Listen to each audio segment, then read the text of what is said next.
இயேசு கிறிஸ்துவின் இனிதான நாமத்தினாலே அருமையான மகிமை டிவி நேயர்களே, உங்களை வாழ்த்துகிறேன். இந்த செய்தி வேலைக்காக உங்களை வரவேற்கிறேன். இன்றைய நாளைய செய்திக்காக எடுத்துக்கொண்ட வேத வசனம் சங்கீதம் 63:3. ஜீவனை பார்க்கிலும் உமது கிருபை நல்லது, என் உதடுகள் உம்மை துதிக்கும். 3 காரியங்களை பார்க்கலாம். ஜீவனை பார்க்கிலும் முதல் காரியம். இரண்டாவது காரியம் கிருபை. மூன்றாவது காரியம் என் உதடுகள். கிறிஸ்துவுக்குள் அன்பானவர்களே, நாம் ஒரு நல்ல கிறிஸ்தவ வாழ்வு வாழ்ந்து கொண்டிருக்கிறோம். நம்முடைய வாழ்வின் முடிவுக்கு அடுத்த நிலை எதை சொல்லுகிறதோ அதுதான் நம்முடைய வாழ்வின் வெற்றியை குறிக்கிறது என்பதை நாம் பார்க்கலாம். அருமையான ஒரு வசனத்தை நாம் பார்த்திருக்கிறோம். ஜீவனை பார்க்கிலும் உமது கிருபை நல்லது. ஜீவன் என்ற வார்த்தையை குறித்து உங்களோடு கூட நான் இன்று செய்தியை பகிர்ந்து கொள்ளுகிறேன். ஜீவன். ஆதியாகமம் 2ஆம் அதிகாரம் 7ஆம் வசனம் இப்படியாக சொல்லுகிறது. தேவனாகிய கர்த்தர் மனுஷனை பூமியின் மண்ணினாலே உருவாக்கி ஜீவ சுவாசத்தை அவன் நாசியிலே ஊதினார். மனுஷன் ஜீவாத்துமாவானான். ஆண்டவராகிய கர்த்தர் நம் ஒவ்வொருவரையும் மனிதன் மீது கொண்ட அன்பினாலே, அவன் மீது கொண்ட அருமையான ஒரு பாசத்தினாலே, தன்னுடைய கரத்தினாலே மண்ணினாலே உருவாக்கி அவனுக்குள்ளாக ஜீவனை ஊதினார், சுவாசத்தை கொடுத்தார் அவனுக்கு. அவன் ஜீவாத்துமாவானான். அப்படியானால் உலகத்தில் இருக்கின்ற எல்லா ஜீவ ராசிகளிலும் மனிதன் மேன்மைப்படுத்தப்பட்டவனாக காணப்படுகிறான். பாருங்க, அவனுக்குள்ளாக ஜீவ சுவாசத்தை ஊதி அவனுடைய பெயர் ஆதாம் என்று நாம் வாசிக்கிறோம். ஆதாம் என்கிற நம்முடைய ஆதி தகப்பனை தேவன் நமக்கு தயவாய் கொடுத்திருக்கிறார். அருமையான மனுஷன். அதன் பிற்பாடு அவன் வாழ்வதற்கு என்று ஏதேன் என்கிற அருமையான ஒரு தோட்டத்தை உருவாக்கி அதில் அந்த மனுஷனை கொண்டு வாழ வைத்தார். அது பார்வைக்கு ரொம்ப அழகா இருந்தது. புசிப்புக்கு அருமையான ஜீவ விருட்சங்கள் அந்த தோட்டத்திலே காணப்பட்டது. அதிலே ஒரு விருட்சம் இருந்தது. அது பெயர் ஜீவ விருட்சம். அந்த விருட்சத்தின் கனியை புசிக்கிற ஒவ்வொரு மனிதனும் என்ன அடைவான் தெரியுமா? நன்மை தீமை அறியத்தக்க விருட்சம் அது. அது யார் அந்த பழத்தை சாப்பிட்டாலும் சரிதான், அவர்கள் நன்மை தீமை என்ன என்பதை அறிந்து கொள்வார்கள். இந்த அழகான தோட்டத்தில் தேவன் ஆதாமை படைத்து வைத்தார். அது மாத்திரமல்ல, அதில் நிறைய விருட்சங்களை அவர் உருவாக்கி வைத்திருந்தார். அருமையான ஒரு தோட்டம். அதற்கு தண்ணீர் பாய்வதற்கு என ஒரு நதியை தேவன் உருவாக்கி கொடுத்தார். அந்த நதி அந்த தோட்டத்திலே 4 பெரிய ஆறுகளாக பிரிந்து சென்றது என்று வேதம் சொல்லுகிறது. ஆறுகள் பைசோன், கீகோன், இதக்கேல், ஐப்ராத் என 4 ஆறுகளாக அவைகள் பிரிந்து சென்று பூமி எங்கும் நன்றாக ஒரு நீர்ப்பாசனத்தை அது கொடுத்தது. அருமையான தோட்டம். சகல விருட்சத்தினுடைய கனிகளும் எல்லாரும் புசிக்கலாம். அதான் புசிக்கலாம், கட்டளை கொடுத்துட்டார், நீ புசிக்கலாமா அப்படின்னு சொல்லிட்டார். அதற்கு பிறகு ஒரு முக்கியமான ஒரு எச்சரிக்கையை தேவன் ஆதாமுக்கு கொடுத்தார். என்ன கொடுத்தார் தெரியுமா? நன்மை தீமை அறியத்தக்க கனியை நீங்கள் புசிக்கவே வேண்டாம்ப்பா. நீ புசிக்காத, அதை புசிக்க நாளிலே நீ சாகவே சாவா என்று ஒரு எச்சரிக்கையை ஆதாமுக்கு கொடுத்தார். இது ஆண்டவர் சொன்ன ஒரு முக்கியமான ஒரு காரியம். இதே போல தேவனுடைய பிள்ளைகளே, வேதாகமத்திலே நீ இதை செய், இதை செய்யக்கூடாது, செய்யக்கூடாது அப்படின்னு சொல்லி நிறைய காரியங்களை குறித்து ஆண்டவர் நம்மோடு பேசிக்கொண்டே இருக்கிறார். வேதத்தை வாசிக்க வாசிக்க கிறிஸ்து நம்மோடு பேசிக்கொண்டிருப்பதை நாம் உணர்ந்து கொள்ளலாம். சங்கீத புஸ்தகத்தை நம்ம வாசிக்க ஆரம்பிச்சிட்டோம்னா ஒரு ஆரம்பமான ஒரு சங்கீதம் கொடுக்குறாரு பாருங்க. 1ஆம் சங்கீதம் 1ஆம் வசனத்தில், துன்மார்க்கனுடைய ஆலோசனையில் நடக்காத, பாவிகளுடைய வழிகளை நீ நிற்காத, பரியாசக்காரர் உட்கார இடத்துல நீ உட்காராத, கர்த்தருடைய வேதத்தில் பிரியமாய் இருந்து இரவும் பகலும் அவருடைய வேதத்தில் தியானமாய் இருக்கிற மனுஷன் பாக்கியம். அவன் தான் ஆசீர்வதிக்கப்பட்டவன் இல்லையா? இந்த காரியத்தை செய்ய எல்லாம் செய்யக்கூடாது பாருங்க. துன்மார்க்கருடைய ஆலோசனை நடக்கவே கூடாது. ஆனால் நம்ம மறந்துடுறோம், நிறைய காரியங்களை மறந்துடுறோம். கிறிஸ்தவ பிள்ளைகள் மறக்கவே கூடாது. அருமையான ஒரு கிறிஸ்தவ வாழ்வு வாழ வேண்டுமானா தேவனுடைய வார்த்தைகளுக்கு நம்ம கீழ்ப்படியணும். கீழ்ப்படியவில்லை என்றால் அந்த ஜீவனில் பிரயோஜனம் இல்லை என்பதை இன்றைய முடிவிலே நாம் காணலாம். பாவிகளுடைய வழியில நினைக்காத, தூர போயிரு இல்லையா? நீ தேவன் எங்கே இருக்கிறார், தேவனுடைய பாதை என்ன, தேவனுடைய விருப்பம் என்ன, அதிலே நில்லு. பரியாசக்காரர் உட்காரக்கூடிய இடத்துல நீ உட்காராத, தூர விலகி போயிரு. அப்பந்தான் நீ பாக்கியவானாக இருப்பாய். சங்கீதங்கள் 150 சங்கீதங்களையும் நாம வாசிக்கணும். அதில் கொடுத்திருக்கூடிய அந்த ஆசீர்வாதங்களை நம்ம பெற்றுக்கொள்ளணும், பெற்று நம்ம அனுபவிக்கணும் அப்படிங்கிற ஒரு எண்ணம் இருக்குமானா இந்த வசனத்தை வாசித்த பிறகு எப்படி நடந்து கொள்ள வேண்டும் என்பதை குறித்து நாம் நினைக்கணும், சிந்திக்கணும், அதன்படி நடக்கணும். தேவனுடைய வசனங்களுக்கு நாம் என்ன செய்யணும், நம்மை ஒப்பு கொடுக்க வேணும். அதன்படி நான் நடப்பேன் அப்படி சொல்லி ஒப்பு கொடுக்கணும். அப்படி ஒப்பு கொடுத்தா தான் நமக்கு ஆசீர்வாதம். இந்த வசனத்தை வாசித்து திரும்பவும் நம்ம பழைய வாழ்க்கை நான் வாழ்வேன் அப்படி சொல்லி கடந்து போயிட்டோமானா அது நமக்கு ஆசீர்வாதம் அல்ல. அது ஒரு கிறிஸ்தவ வாழ்வு இல்லை, ஒரு பெயர் கிறிஸ்தவ வாழ்வு, பெயர் கிறிஸ்தவ வாழ்வு. இப்போ ஆண்டவர் ஒரு கட்டளை கொடுத்துட்டார் இல்லையா? நன்மை தீமை அறியத்தக்க அந்த ஜீவ விருட்சத்தின் கனியை நீ புசிக்க கூடாதுப்பா அப்படின்னு சொல்லிட்டார். நாட்கள் கடந்துச்சு இல்லையா? ஆதாம் எண்ணத்தில் இருக்கு, ஆதாமுக்கு எண்ணத்தில் இருக்கு. இப்போ அவர் படைத்த காட்டு மிருகங்கள், நாட்டு மிருகங்கள், பறவைகள் எல்லாவற்றையும் ஆதாம்கிட்ட ஒவ்வொன்றா கூட்டு வர்றாரு. எல்லாம் பார்க்குறான், ஒவ்வொன்றுக்கும் பேர் வைக்கிறான். ஆதாம் தான் பேர் வச்சான் இல்லையா? இப்போ அன்றாட வாழ்க்கையில் என்னென்ன அவன் செய்யணுமோ எல்லா காரியத்தையும் செய்துட்டே வரான். அவனுக்கு தண்டனை எதுவுமே இல்லை, நல்லா இருக்கான், சந்தோஷமாக இருக்கான். அருமையான தோட்டம் இல்லை, மிகப்பெரிய தோட்டம், நல்ல நதி இல்லை, அருமையான ஒரு காடு, அருமையான காடு அங்கே இருக்கிறான். சரி, அதுக்கப்புறம் ஆண்டவர் பார்த்தாரு, ஆதாம் ரொம்ப தனிமையாக இருக்கானே, அவனுக்கு ஒரு மனுஷியை உருவாக்கி கொடுப்போம் சொல்லிட்டு நல்ல தூக்கத்தை வர சொல்லி ஒரு எலும்பை விழாயிடும்பை எடுத்து ஒரு மனுஷியை உருவாக்கினார் இல்லையா? அந்த மனுஷியை ஒரு பெண்ணை உருவாக்கின உடனே ஒரு பேர் வச்சான், மனுஷி அப்படின்னு சொல்லி பேர் வச்சான் இல்லையா? ஏவாள். அவளுடைய பேர் என்னது? ஏவாள். பெண்கள் எப்படி இருக்காங்க அப்படின்னு சொன்னால் நிர்வாணிகளாக இருக்காங்க. அவங்களுக்கு ஆடை எதுவுமே கிடையாது, நிர்வாணிகளாக தான் இருக்காங்க. அவங்களுக்கு என்னென்ன தெரியுமா? வெட்கப்படாது இருந்தார்கள் என்று வேதம் சொல்கிறது. நிர்வாணிகளாக தான் இருக்காங்க, ஆனால் வெட்கப்படலை, சந்தோஷமாக வாழ்ந்துட்டு இருக்காங்க இல்லையா? இன்னும் இந்த நிலை கொஞ்ச காலம்தான் நடந்துச்சு. காரணம் என்ன? ஏன் இந்த ஆசீர்வாதமான காலங்கள் ஏன் இந்த மனிதனை பின்பற்றவில்லை? ஆதி மனிதர்களை ஏன் பின்பற்றவில்லை? ஏன் எதில் விழுந்து போனாங்க? அப்போ நான் கிறிஸ்தவ வாழ்வு வாழ்கிறேன் அப்படி சொன்னால், தேவன் என்னை உருவாக்கி இருக்கிறார், எனக்கு ஜீவன் கொடுத்துருக்கிறார், அதுக்கு நான் நன்றி சொல்லிகிட்டே இருக்கணும், ஆண்டவரை துதிச்சுக்கிட்டே இருக்கணும் இல்லை? ஒவ்வொரு காரியத்தை ஆண்டவர் தான் செய்து கொடுக்குறார் என்னுடைய வாழ்க்கையில், ஆரம்பத்திலிருந்து இல்லையா இன்று வரைக்கும் ஆண்டவர் தான் எனக்கு உதவி செய்து கொண்டே இருக்கிறார். இந்த எண்ணம் நம்முடைய வாழ்க்கையில் இருக்கணும். பிறரோட நம்ம யாரையும் கம்பேர் பண்ணி பார்க்காதீங்க, ஒப்பிட்டு பார்க்காதீர்கள். அது கிறிஸ்தவ வாழ்வுக்கு மேன்மை அல்ல. ஒரு கிறிஸ்தவனுடைய வாழ்வு பிறரை ஒப்பிட்டு பார்ப்பது அல்ல. நீங்கள் தேவனோடு நீங்கள் பேசுகின்ற பிள்ளைகளாக காணப்படணும். நிறைய குறையோ தேவனோடு பேசணும். எப்பொழுதெல்லாம் குறை வருகிறதோ தேவனோடு பேசுங்க. ஏன் அப்படின்னு சொல்லி பேசுங்க. அவைகளிலிருந்து விலகி செல்ல உங்களுக்கு வழி தேவன் உங்களுக்கு கற்றுக் கொடுப்பார்.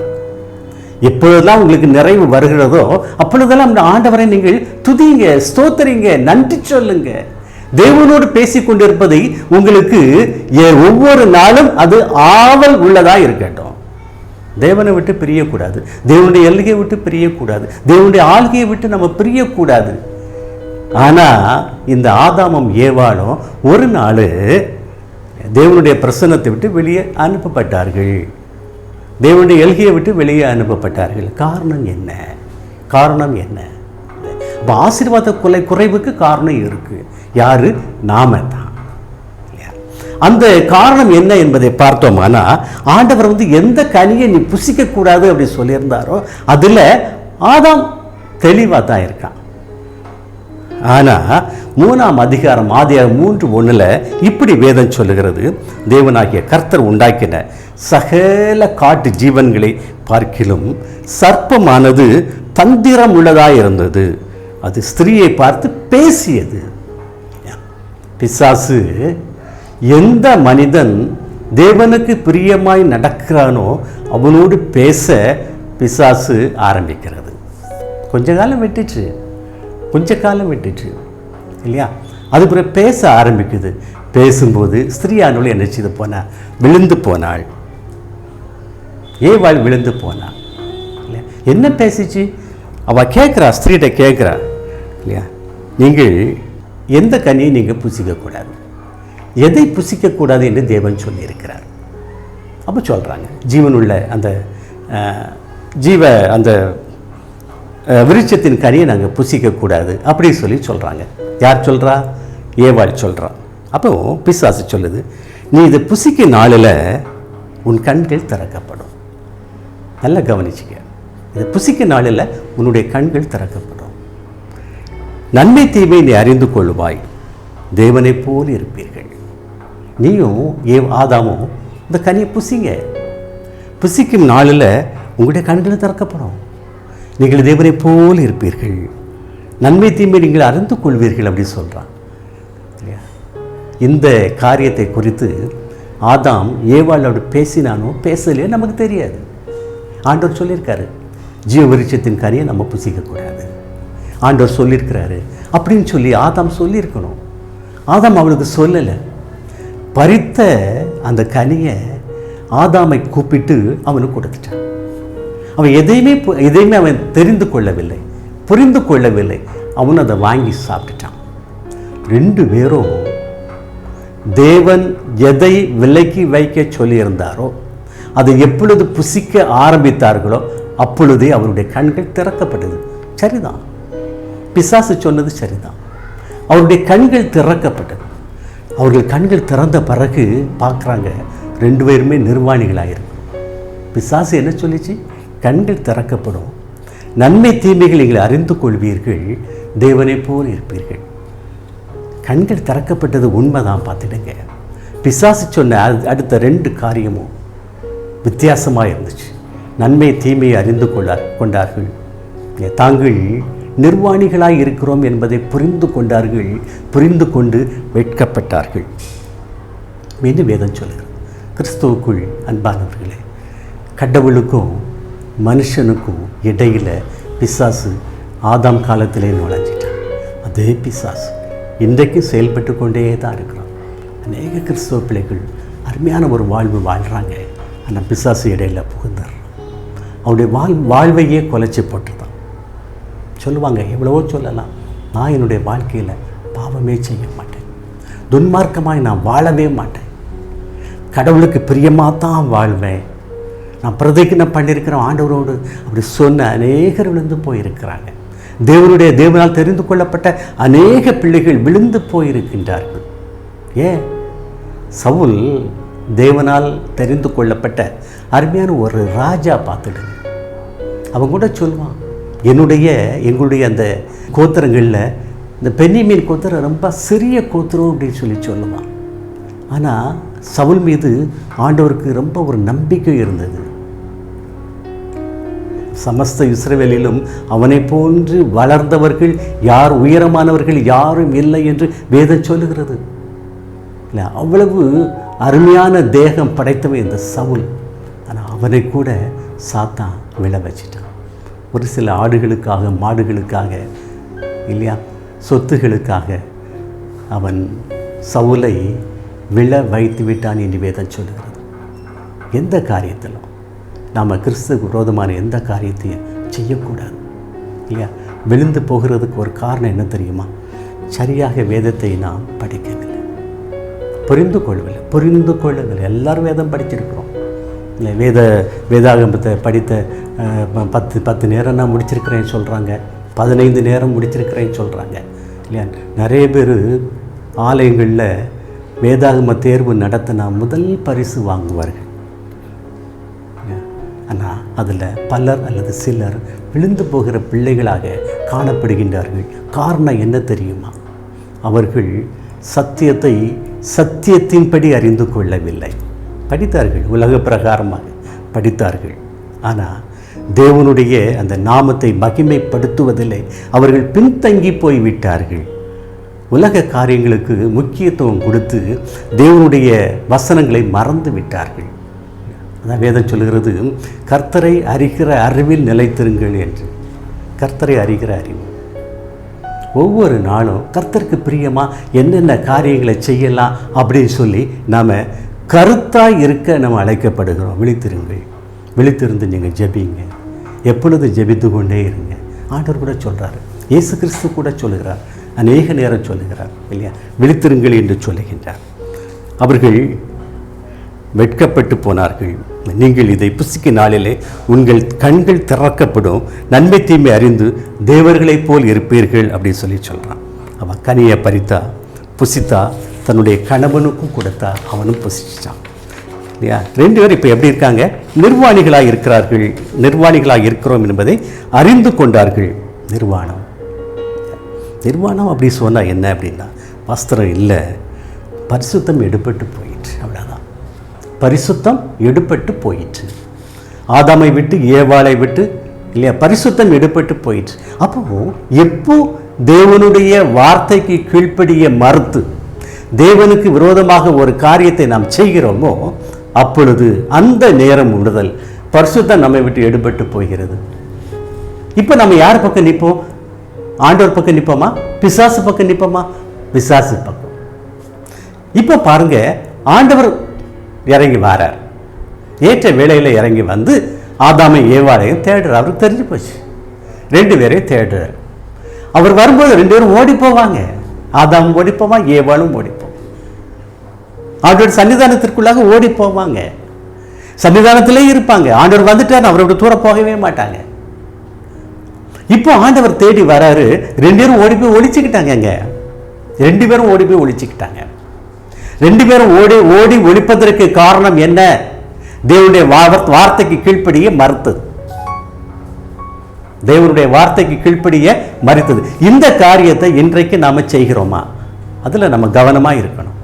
இப்படிப்பட்ட காரியங்கள் வரும்போது தேவனுக்கு விரோதமான காரியத்தை நாம செய்ய நம்மை அர்ப்பணிக்க கூடாது. இப்ப ஆண்டவர் கூப்பிடுறாரு, ஆதாமே நீ எங்கே இருக்கிறார் இல்லையா?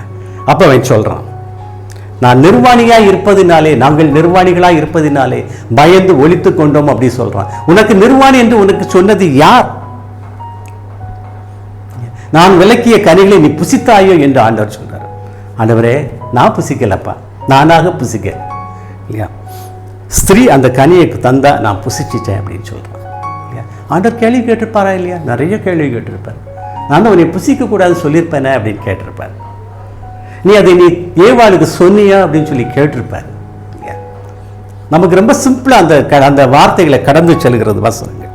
அப்போ திரும்பவா ஆண்டவர் ஏவாளை பார்த்து கேட்கிறாரு இல்லையா, ஏன் அப்படி சொல்லி கேட்குற. சர்ப்பம் என்னை வஞ்சித்தது ஆண்டவரே அப்படின்னு சொல்லி சொல்றான். ஒவ்வொருவரிடமா அந்த குற்றத்தை கடத்துகின்றார்கள். ஆதாம் ஏவாளிடம், ஏவாள் சர்ப்பத்தினிடமாய் கடத்துகின்றார். இப்போ ஆண்டவர் பார்க்கிறார், நீ பூமியில் சபிக்கப்பட்டிருப்பாய், நீ மண்ணைத்தான் திம்பா அப்படின்னு சொல்லி பாம்புக்கு அவர் சாபம் கொடுக்கிறார். பாருங்க, பாவம் செய்யும் போது சாபங்கள் ஒரு மனுஷனை பின்தொடர்கிறது. சாபம் ஏன் வருது? பாவம் செய்யும் போது சாபங்கள் வருகிறது இல்லையா. அப்ப சொல்றாரு, ஸ்திரீக்கும் உன்னுடைய வித்துக்கும், உன் வித்துக்கும் அவள் வித்துக்கும் பகையை உருவாக்குவேன். அவர் உன் தலையை நசுக்குவார், நீ அவர் குதிங்காலை நசுக்குவாய் என்று ஆண்டவர் சொல்லுகிறார். சாபம் எப்படிப்பட்ட சாபமா இருக்கிறது பாருங்க. கடுமையான ஒரு சாபம். பிசாசுக்கு சாபத்தை கொடுத்தார். மாத்திரமா ஸ்திரீக்கு ஒரு நீங்காத சாபத்தை கொடுத்தார். நீ வேதனையோட பிள்ளை பெறுவாய் அப்படின்னு சொல்லி இன்றைக்கு வரைக்கும் பிரசவம் என்றாலே ஸ்திரீகள் படுகிற பாடு, இந்த காலங்களில் அவர்கள் படுகிற பாடு அவர்களுக்கு தான் தெரியும். காரணம் ஏவாள். அப்போ ஒரு குடும்பத்தில் ஒரு நபர் செய்கிற பாவம் தொடர்ச்சியாக அந்த குடும்பத்தில் சந்ததி சந்ததியாய் நிலைக்கும் நீடித்திருக்கும் என்பதை நாம் புரிந்து கொள்ள வேணும். இனியாவது நாம் புரிந்து கொள்ள வேணும், தேவனுக்கு விரோதமான பாவங்களை செய்ய கூடாது என்பதை. குடும்பத்தில் ஒருவர் செய்கிற ஒரு பாவம் தொடர்ந்து அந்த குடும்பத்தை பாதிக்கும், சந்ததிகளை பாதிக்கும் என்பதை புரிந்து கொள்ள வேண்டும். உன் புருஷன் உன்னை ஆண்டு கொள்ளுவான் என்று கூறுகின்றார். ஆண்டவர் விரோதமான காரியத்தை செய்தால் என்ன என்ன நடக்கும் என்பதை புரிந்து கொள்ள வேணும். இப்போ ஆதாம கூப்பிடுறார், நீ ஏன் கனியை புசித்தாப்பா? நீ கனியை புசித்ததினாலே உன் நிமித்தம் பூமி சபிக்கப்பட்டிருக்கும் அப்படின்னு சொல்றார். பூமியே சபிக்கப்பட்டிருக்கும். நீ உயிரோடு இருக்கும் நாளெல்லாம் வருத்தத்தோட அதன் பலனை புசிப்பாய். எவ்வளவு பெரிய சாபம் பாருங்க. பூமி உனக்கு முள்ளும் குறுக்கும் பிறப்பிக்கும். நீ மண்ணாய் இருக்கிறாய், மண்ணுக்கு நீ திரும்புவாய். சபிச்சுட்டு ஆதாமை ஏவாளையும் அந்த ஏதேன் தோட்டத்தை விட்டு வெளியே அனுப்பிட்டார். ஜீவன் இருக்கு இல்லையா? ஆனால் அந்த ஜீவன் இனி எப்படிப்பட்ட ஜீவனாக இருக்கு பாருங்க. வாழ்நாள் முழுவதும் களி கூற முடியாத இல்லையா, ஆண்டவரை இல்லையா, ஆண்டவருடைய சந்நிதியில் ஒட்ட முடியாத துரத்தப்பட்ட ஒரு ஜீவன்களாக காணப்படுகிறது. அதான் பேதுரு எழுதும்போது 1 பேதுரு 5ஆம் அதிகாரம் 8ஆம் வசனத்தில் இப்படி நமக்கு ஒரு ஆலோசனை கொடுக்கிறார். தெளிந்த புத்தி உள்ளவர்களாயிருங்க. எதை எடுத்தாலும் நான் மறந்துட்டேன், தெரியாமல் செய்துட்டேன் அப்படி சொல்லாருங்க. தெளிந்த புத்தி உள்ளவர்களாயிருங்க, விழித்திருங்க. ஏனெனில் உங்கள் எதிராளியாகிய பிசாசானவன், பிசாசுக்கு பேரை பார்த்தீங்களா இல்லையா?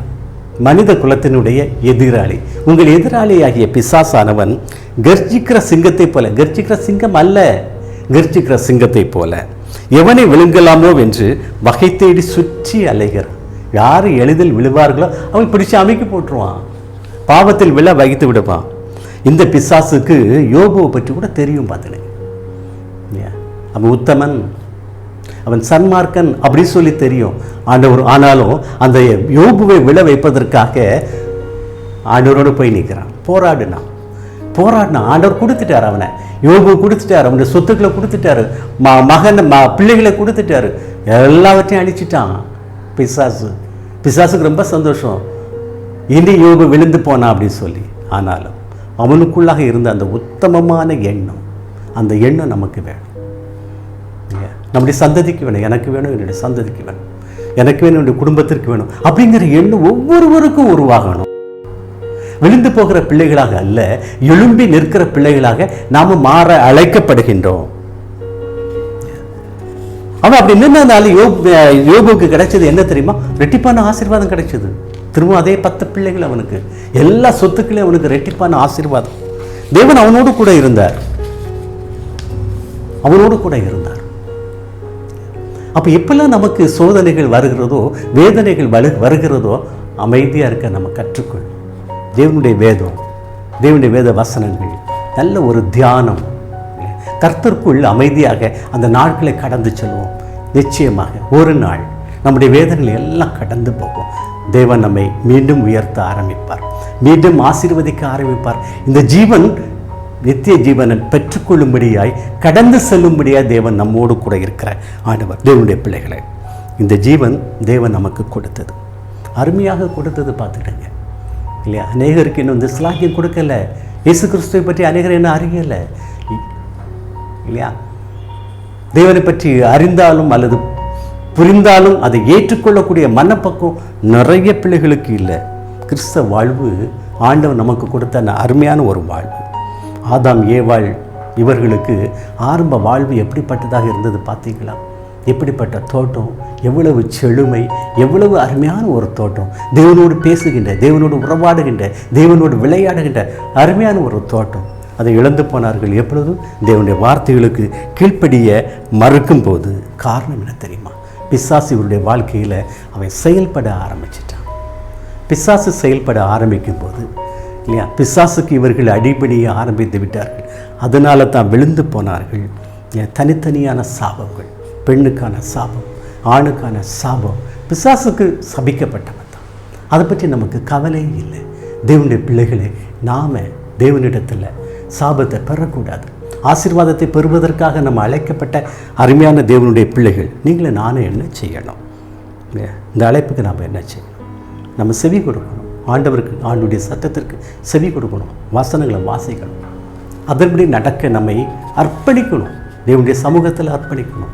தேவனோடு கூட உறவாடணும், பேசணும். ஒவ்வொரு காரியத்தை குறித்தும் நம்ம தேவனோடு பேசணும். அதிகாலையிலே ஜெபிக்கணும், இரவு ஜெபிக்கணும் இல்லையா? பகல் நேரத்தில் போராடணும். பிசாசோடு போராட நமக்கு அழைக்க கொடுத்திருக்கிறார். சர்வாயுத வர்க்கத்தையும் தரித்து கொண்ட பிள்ளைகளாக வாழ்வதற்கு தேவன் நமக்கு ஆலோசனை கொடுக்கின்றார்.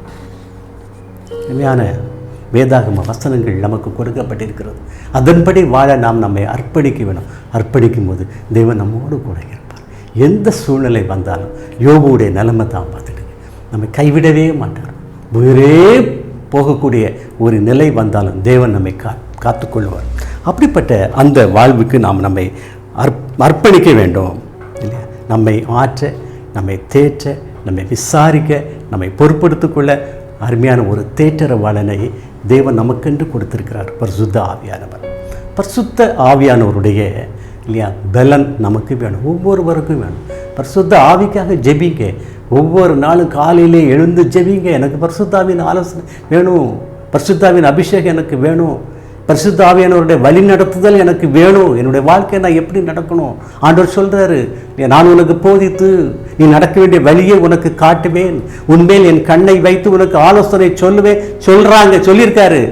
ஒவ்வொரு நாள் அந்த வசனத்தை சொல்லி சொல்லி சொல்லி நீங்கள் ஆண்டவரோடு கூட ஜெபிக்க ஜெபிக்க ஜெபிக்க ஜெபிக்க தேவன் இந்த உலகத்தில் உள்ள எல்லா பாடுகளையும் நீங்கள் நம்மை காத்துக்கொள்வார். எல்லா வேதனைகள், வலி வேதனைகள், சுகவீனங்கள், பலவீனங்கள், இழப்புகள் எல்லாவற்றிலும் இருந்து நமக்கு விடுதலை கொடுப்பார்.